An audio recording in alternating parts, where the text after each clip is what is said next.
في البدء كان الكلمة والكلمة كان عند الله وكان الكلمة الله.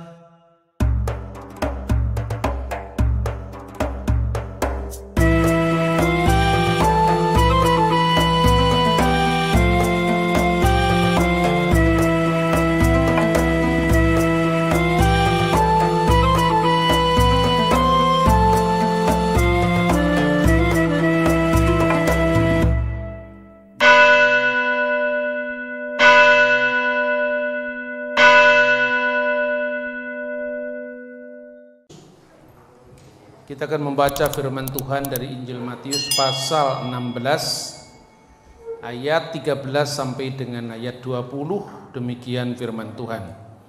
Pengakuan Petrus. Setelah Yesus tiba di daerah Kaisarea Filipi, ia bertanya kepada murid-muridnya, kata orang, siapakah anak manusia itu?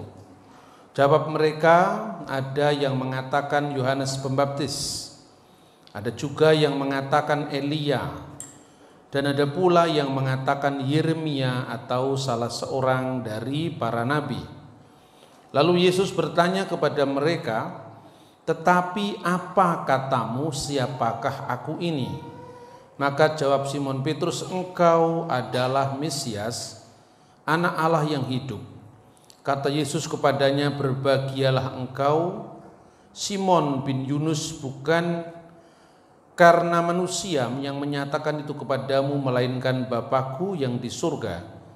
Dan aku pun berkata kepadamu, jika engkau adalah Petrus, dan di atas batu karang ini aku akan mendirikan jemaatku, dan alam maut tidak akan menguasainya. Kepadamu akan kuberikan kunci kerajaan surga.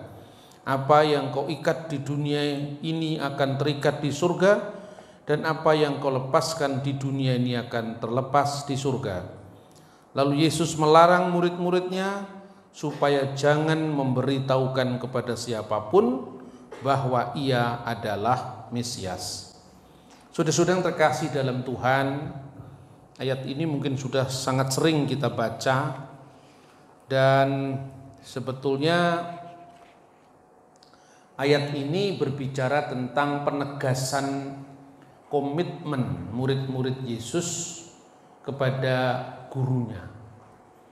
Jadi ketika itu Yesus berada bersama muridnya itu di Kaisarea Filipi. Nah, Bapak Ibu Saudara-saudara, di Israel itu ada dua Kaisarea. Yang pertama Kaisarea Maritim. Itu letaknya di tepi laut. Di situ ada bangunan gedung teater yang akustiknya sangat baik pada masa itu, abad pertama ya. Disitulah Herodes dan para pembesar kerajaan seringkali datang ke sana. Nah, yang kedua itu adalah Kaisarea yang disebutkan dalam ayat Alkitab yang kita baca saat ini, Kaisarea Filipi. Kenapa disebut Kaisarea Filipi? Karena kota ini didirikan oleh Herodes Filipus, anak dari Herodes Agung. Jadi Herodes Agung itu setelah meninggal, pada saat itu terjadi gerhana bulan. Itu catatan dalam karya-karya sejarah ya dari abad itu, sehingga Alkitab itu bisa dikonfirmasi, tidak sekedar seperti buku dongeng atau buku cerita yang intinya pokoknya pesan moralnya, bukan hanya sekedar itu. Kalau sekedar pesan moral itu ya dongenge kancil nyolong timun, itu kan pesan moral. Ojo sok nyolong kan itu kan. Tapi kalau kitab suci itu lebih daripada itu. Herodes meninggal, Herodes Agung ya. Waktu itu bangsa Israel dijajah oleh Roma. Lalu kerajaannya dipecah.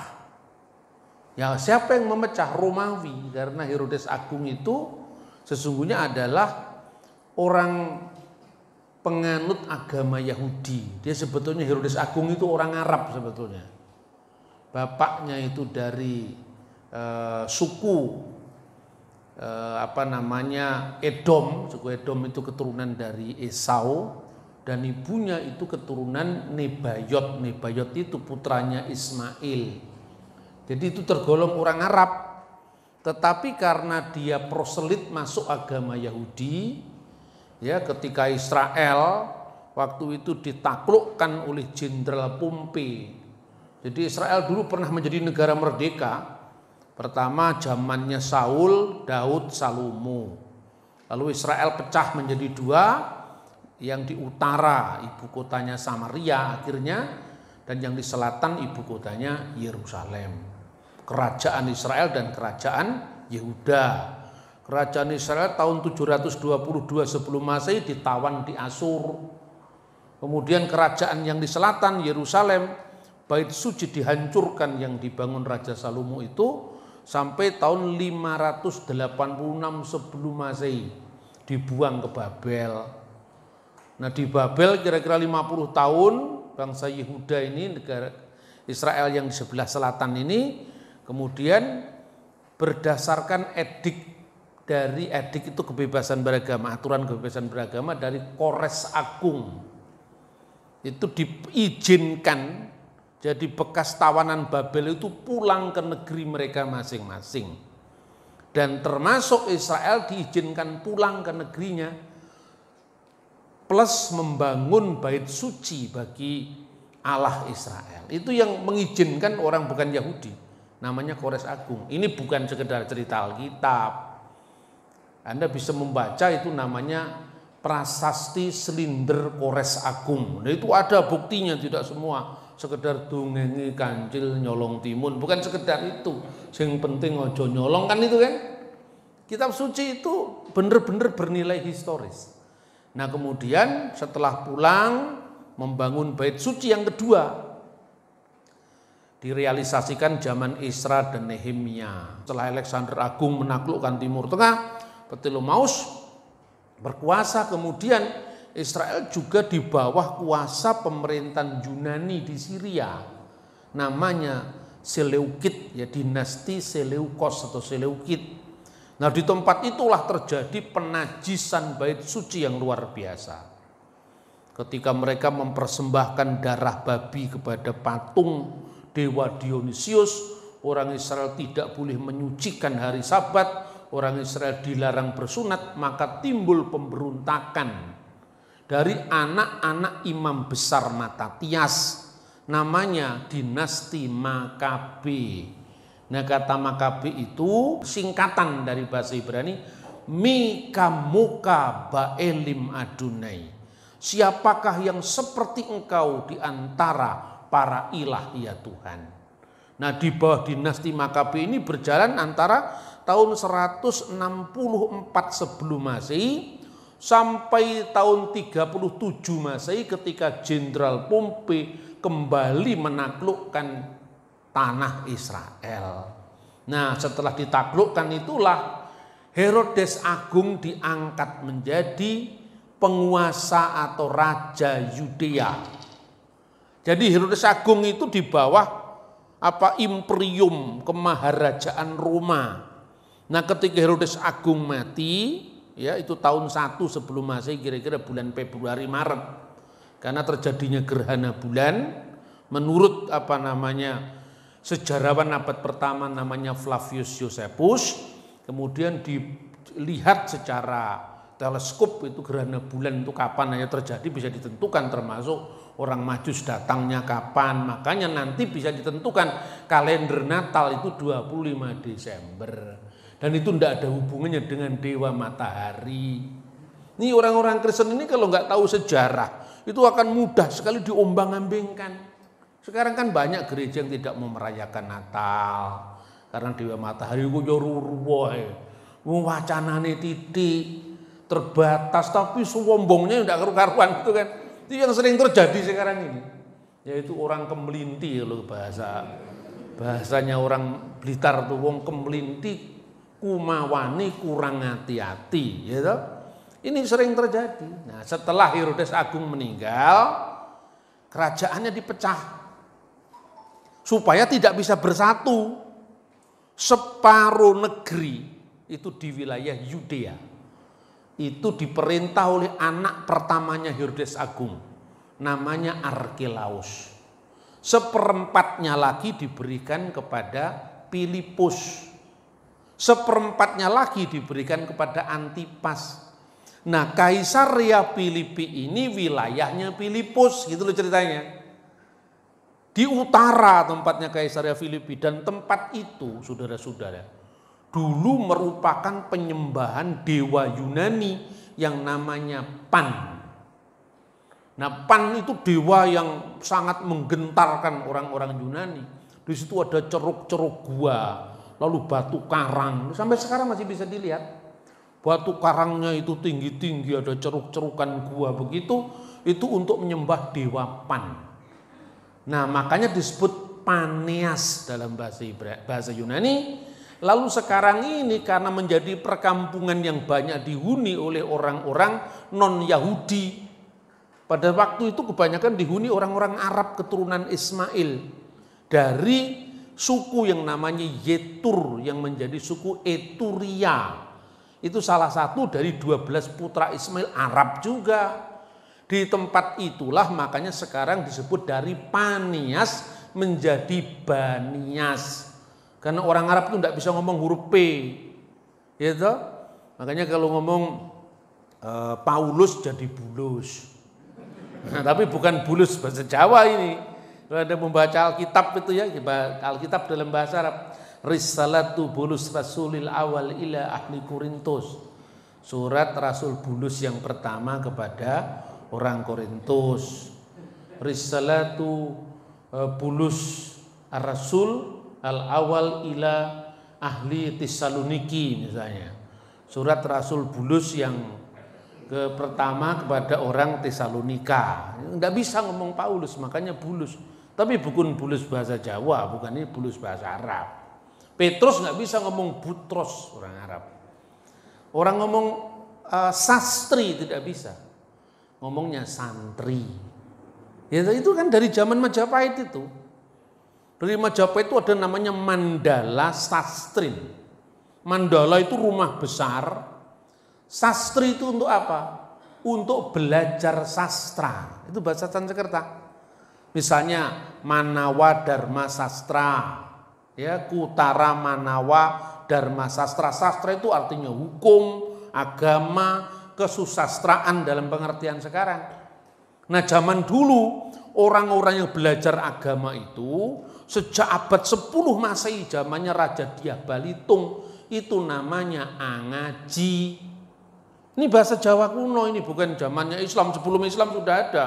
Makanya abad ke-10 ada buku namanya Kitab Sangyuang Kamahayanikan. Itu buku petunjuk orang Buddha. Ada istilah angaji tarka. Ya. Kemudian pada zaman Majapahit ada pangajian. Yang dikaji kitab apa? Kitab Veda, kitab Tarka, dan Tarka itu petunjuk semedi. Gitu loh. Jadi kita ini mewarisi zaman yang kadang-kadang kita lupa itu. Tapi kita sekarang kalau ngomong pengajian pasti Islam. Gitu? Makanya saya ngelawan naruh, saya tetap aja ngantuk pengajian Injil. Pengajian itu dari bahasa Jawa kuno. Angaji tarka, guru pengajian itu misalnya dalam Kakawin Arjuna Wiwaha. Ada 3 pengajian antara lain ngaji lana, itu orang yang mengaji tentang perjalanan, itu lana dari kelana, ya. Ngaji yang berikutnya ngaji tepat, mengaji tentang kebenaran yang pasti. Itu dari zaman Majapahit. Kemudian karena dipelajari sastri, maka orang Arab datang tidak bisa mengatakan santri, maka tidak bisa mengatakan sastri, makanya yang ada santri. Terus jadi pesantren. Orang Jawa sing ilate beda karo Arab ora gelem kalah, gawe cantrik, tempatnya padepokan gitu loh. Ini kadang-kadang ini kita sakit ingatan semua. Makanya jangan ke Israel, kita balik ke Jawa dulu. Nah, sekarang balik lagi ke Israel. Ya. Nah, di Kaisarea Filipi itu daerah bukan Yahudi. Kenapa Yesus menyampaikan tantangan komitmennya para murid itu di daerah bukan Yahudi? Tidak di rumahnya sendiri, tidak di Bet Yisrael, di rumah orang Israel, Yerusalem misalnya. Tapi tempat kok di tempat kaum Goyim. Goyim itu bangsa-bangsa bukan Yahudi. Artinya Kristus sudah menyiapkan bahwa Injil itu memiliki jangkauan universal. Makanya ditanya di sana. Pertanyaannya apa? Menurut kata orang, siapakah anak manusia itu? Nah, kata anak manusia ini, saudara-saudara, pengertiannya bisa manusia biasa, kalau itu dipahami dari bahasa Ibrani Ben Adam. Ben itu artinya anak, Adam itu anak manusia, karena manusia pertama namanya Adam. Tapi kata Ben ini kalau bahasa Jawa lain lagi, ben kapok. Gitu. Jadi makanya bahasa itu kan mirip tapi tidak selalu sama. Makanya kalau ada orang mengatakan apa mirip-miripnya kata ya Jawa ya jangan diotak-atik dengan Ibrani kan, karena enggak satu rumpun, kira-kira seperti itu. Siapakah menurut kata orang, public opinion tentang Yesus itu, tentang anak manusia itu? Makanya murid-muridnya menjawab, ada yang mengatakan engkau adalah Elia. Mengapa Elia? Karena menurut nubuatan kitab Nabi Maleaki, menjelang hari Tuhan Elia akan datang. Ada yang mengatakan Yohanes Pembaptis. Mengapa? Karena Yohanes Pembaptis itulah nabi yang datang dalam kuasa dan roh Elia. Ada yang mengatakan Yeremia, itu namanya pandangan umum. Itu siapa yang mengatakan Yeremia akan datang? Itu pandangan orang Yahudi umum kemungkinan waktu itu. Dan salah seorang dari para nabi. Seandainya Yesus itu hanya salah seorang dari para nabi, tentu dia tidak meneruskan pertanyaan berikutnya. Tapi menurut kamu sendiri, aku ini siapa? Yang lain-lain semua kan terdiam toh. Hanya Petrus yang menjawab. Engkau adalah anak Allah. Mesias, anak Allah yang hidup. Atahu Hamasyah. Engkaulah sang Mesias. Ben Elohim Hayim. Putra Elohim, putra Allah yang hidup. Nah, terhadap kata Petrus ini, kemudian Yesus membenarkan itu. Nah, berarti kata anak manusia ini tentu bukan artinya manusia biasa. Kata anak manusia itu adalah gelarnya Sang Mesias. Kenapa gelarnya Sang Mesias? Kita bisa membaca Daniel pasal 7 ayat 13 sampai dengan ayat 14. Aku terus melihat penglihatan, dalam penglihatan malam itu tampak datang dengan awan-awan dari langit seorang seperti anak manusia. Ini dalam bahasa aslinya. Kibar enas, ki itu seperti, bar itu anak, enas manusia. Nah kok bar bukan ben?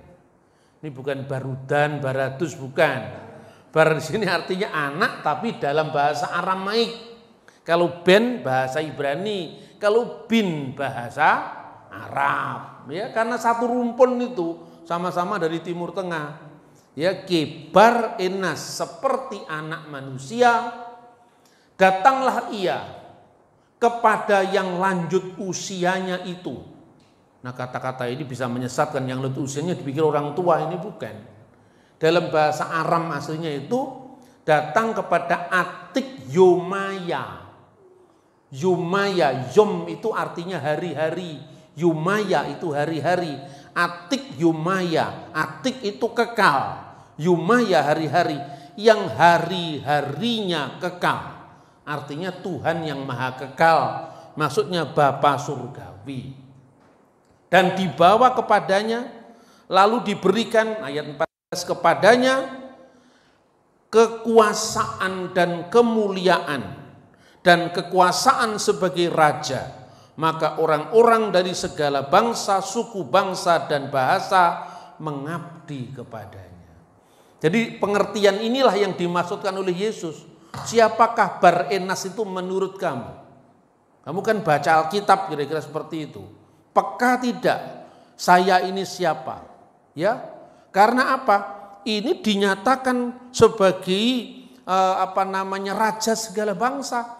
Dia memiliki kekuasaan atas bangsa, suku, bangsa, dan bahasa mengabdi kepadanya. Maka pengertian anak manusia itu adalah pengertian mesianis tentang sang juru selamat, bukan ben Adam, manusia biasa seperti pengertian Ibrani pada umumnya. Nah saudara-saudara, maka ketika Kristus diadili di Sanhedrin, mahkamah agama,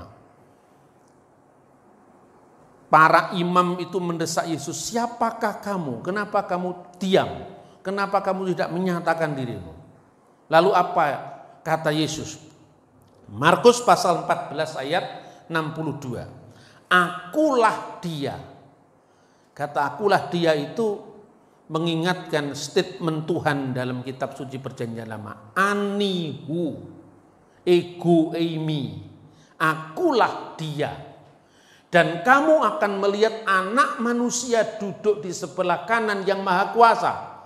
Yang maha kuasa itu adalah Atik Yomaya tadi. Ya.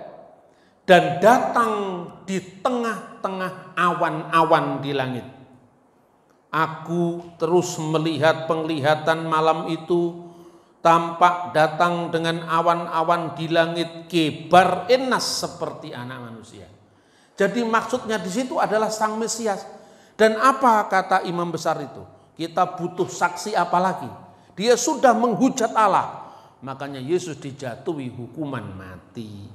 Seandainya orang Yahudi mempercayai Yesus sebagai Mesias, Sang Mesias, tentu dia tidak dihukum mati. Karena mereka semua tidak percaya.